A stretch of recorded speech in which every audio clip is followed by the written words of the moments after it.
बदायूं में 72वें गणतंत्र दिवस के मौके पर सिनर्जी फाउंडेशन के संस्थापक अध्यक्ष अभय प्रताप सिंह से न्यूज वन इंडिया के संवाददाता रितेश चौहान ने खास बातचीत की। देखिए, देश हमारा 72वां गणतंत्र दिवस मना रहा है। आज हम इसी के साथ आए हुए हैं बदायूं में और हमारे साथ सिनर्जी फाउंडेशन संस्थापक बदायूं अभय प्रताप सिंह मौजूद हैं।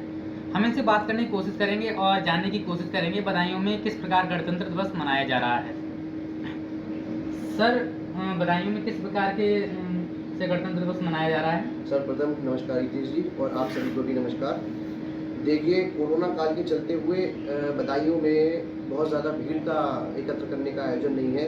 अब जैसे हम अपने कस्बा म्याऊं की बात करें तो हमारे वीडियो सामने और जो अलग स्कूल हैं वहाँ पे बच्चों के बिना कोई सांस्कृतिक कार्यक्रम नहीं हुए हैं इस प्रकार के, जिससे कि भीड़ उपस्थिति ज़्यादा हो। झंडा फहरा के और लोगों का मार्गदर्शन करके इसी प्रकार से और राष्ट्रगान के साथ ही इस बार गणतंत्र दिवस की शुरुआत हुई है। जी सर, इस गणतंत्र दिवस के शुभ अवसर पर आप जनता को क्या संदेश देना चाहेंगे? देखिए, ये 72वां गणतंत्र दिवस है। जैसा कि आप सब लोग जानते हैं, भारत विश्व की सबसे बड़ी लोकतांत्रिक अर्थव्यवस्था है और लिखित में भी हमारा संविधान जो है सबसे बड़ा है। तो ये बहुत एक गर्व की बात है, ये गौरवशाली इतिहास है हमारे और संस्कृति तो है ही है हमारे देश की, और कहीं ना कहीं हम इसको भूल रहे हैं। कोरोना को ध्यान में रखते हुए कई बदलाव भी करे गए हैं और मेरा आवाम को सबसे इम्पोर्टेंट संदेश यही है कि वोट की राजनीति पे ना बटें। जैसे गणतंत्र दिवस हो गया, स्वतंत्रता दिवस हो गया, इसमें हमें ये देखने को मिलता है विविधता में भी एकता देखने को मिलती है। ये हमारे देश का सबसे स्ट्रॉन्ग फैक्टर है, तो इसको बनाए रखें, बस यही मेरा संदेश है। जी, हमारे देश का जो जवान है वो सीमा पर तैनात है और इतनी कड़ाके की ठंड भी बढ़ रही है। हमारे देश के जवानों के बारे में आप क्या कहना चाहेंगे, क्या संदेश है? रितेश जी, सेना या सुरक्षा बल या हमारे जवान, आप समझिए कि किसी लोकतंत्र का वो एक ऐसा पहलू है जैसे कोरोना से बचाव के लिए हमारा मास्क और सैनिटाइजर का हथियार था। वैक्सीन अब आई है और उससे बचाव के तरीके तो थे हमारे पास और हम उससे बचे। लोकतंत्र को बनाए रखने के लिए, क्योंकि लोकतंत्र पे हमेशा खतरा मंडराता रहता है वाम दलों और जो नक्सलवाद, आतंकवाद, आप देखते ही होंगे कि भाई अभी ताज़ा एग्जाम्पल अगर लें तो अमेरिका का ले सकते हैं, जहाँ पे हमारे पूर्व राष्ट्रपति डोनाल्ड ट्रंप ने अपने समर्थकों को बुलाया, लेकिन वो एक हिंसक झड़प में बदल गया और एक युवती की उसमें मृत्यु भी हो गई। तो यही सुरक्षा बलों का सबसे बड़ा योगदान तो यही है कि अगर सुरक्षा बल नहीं है या हमारी सेना नहीं है या हमारी पुलिस नहीं है तो लोकतंत्र टिक नहीं पाएगा।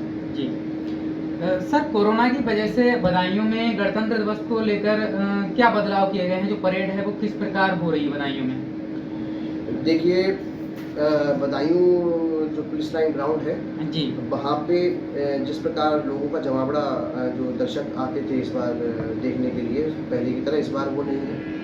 सिर्फ सुरक्षा बल, सुरक्षाकर्मी और पुलिस वाले ही हैं और जो हमारे मंत्री जी हैं। और अभी मुझे करंट, क्योंकि मैं यहाँ पे था इसलिए मैं अभी जानकारी पूरी नहीं दे पाया हूँ कि हमारे माननीय मंत्री जी ने इस बार उनको संबोधित करा है कि नहीं करा है। हालांकि देखिए, अगर मैं राष्ट्रीय स्तर की बात करूं तो ये 55 वर्षों में पहला गणतंत्र दिवस है और इससे पहले 2 बार के ऐसे गणतंत्र दिवस मनाए गए हैं जब हमारे देश के परेड में कोई भी मुख्य अतिथि नहीं था। तो इस बार भी कोई मुख्य अतिथि नहीं है। राफेल विमान सबसे पहले शामिल हो रहे हैं। मोटरसाइकिल स्टंट नहीं है कोरोना को देखते हुए। वैसे 1.25 लाख की भीड़, 1.25 से 1.5 लाख की भीड़ इसको देखती थी, लेकिन इस बार ये संख्या सिर्फ 25,000 दर्शकों की है। और हमारी एक जो शायद टैंक का एक नई टेक्नोलॉजी भी है, उसका भी सुखोई 30 MKI विमानों के साथ इसका प्रदर्शन किया जा रहा है। सर, कोरोना काल के समय जो आपकी संस्था है सिनर्जी फाउंडेशन, उसने किस प्रकार योगदान किया है? देखिए, सिनर्जी फाउंडेशन के बारे में मैं ये कहना चाहूँगा कि लोगों ने भी बढ़ चढ़ के सहयोग करा जी, और हम लोगों ने भी जब प्रथम चरण यहाँ पे जो शुरुआत ही हुई थी, जब हमारे सुरक्षा बल जूझ रहे थे और जब हमारे जो हेल्थ कर्मी हैं, जो हमारे स्वास्थ्य कर्मी हैं, वो सब जूझ रहे थे, तो हम लोगों ने उनकी भी कह लीजिए कि परेशानी को समझा, तो उनको किटें प्रदान करी, मास्क प्रदान करे, सैनिटाइज़र प्रदान करें, क्योंकि ग्रामीण इलाकों में शुरुआत में इतनी ज़्यादा सुविधाएं नहीं हैं, जी जी। हालांकि बाद में सही है। देश हमारा